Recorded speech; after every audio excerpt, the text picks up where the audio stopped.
Gubernur DKI Jakarta Anies Baswedan optimis terkait pengendalian COVID-19 di ibu kota yang menunjukkan tren perbaikan dalam beberapa waktu terakhir. Hal ini terjadi lantaran sejumlah parameter di ibu kota menunjukkan tren positif, seperti diantaranya turunnya kasus aktif serta tingkat keterisian kesehatan seperti IGD yang menurun.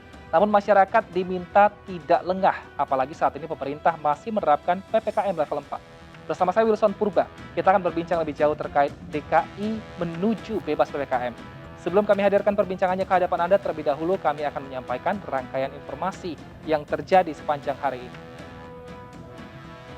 Pemirsa, dokter sekaligus salah satu direktur di RSUD Dr. Sutomo Surabaya meninggal dunia setelah berjuang melawan COVID-19. Prosesi penghormatan almarhum dilakukan di RSUD Dr. Sutomo dipimpin Gubernur Jawa Timur Khofifah Indar Parawansa.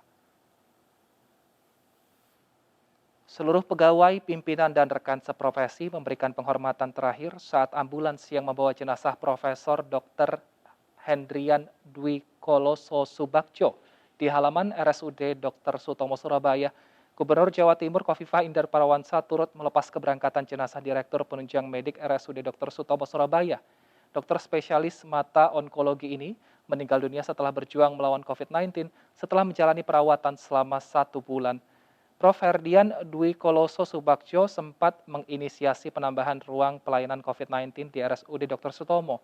Penghormatan kepada almarhum Dr. Hendrian juga diberikan seluruh sivitas di Fakultas Kedokteran Universitas Erlangga Surabaya.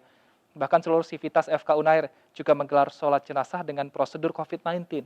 Usai dilakukan sholat jenazah dan doa, jenazah Dr. Hendrian Dwi Koloso Subakjo dimakamkan di TPU Keputih, Surabaya.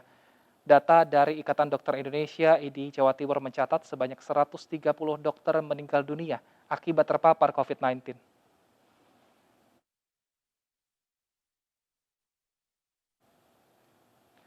Berbeda dengan kasus harian di sejumlah wilayah di Jawa, pemirsa, yang mulai menunjukkan penurunan. Daerah di luar Jawa Bali justru menunjukkan lonjakan kasus. Di Kabupaten Karo, Sumatera Utara misalnya, peningkatan jumlah pasien COVID-19 membuat keterisian tempat tidur atau bed occupancy rate di Rumah Sakit Umum Kabanjahe mencapai 90%.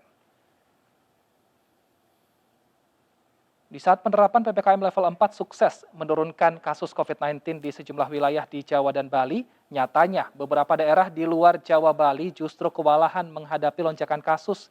Di Kabupaten Karo, Sumatera Utara misalnya, pemirsa, lonjakan kasus COVID-19 berdampak pada meningkatnya keterisian tempat tidur Rumah Sakit Umum Kabanjahe yang mencapai angka 90%. Bahkan rumah sakit yang hanya menyediakan 30 tempat tidur ini sempat terisi penuh. Namun 2 pasien yang meninggal dunia membuat ketersediaan bed meningkat dan menyisakan 28 pasien COVID-19 yang dirawat. Sementara itu saat ini, pemirsa, setiap harinya rumah sakit rujukan COVID-19 ini selalu kedatangan 8 orang pasien baru.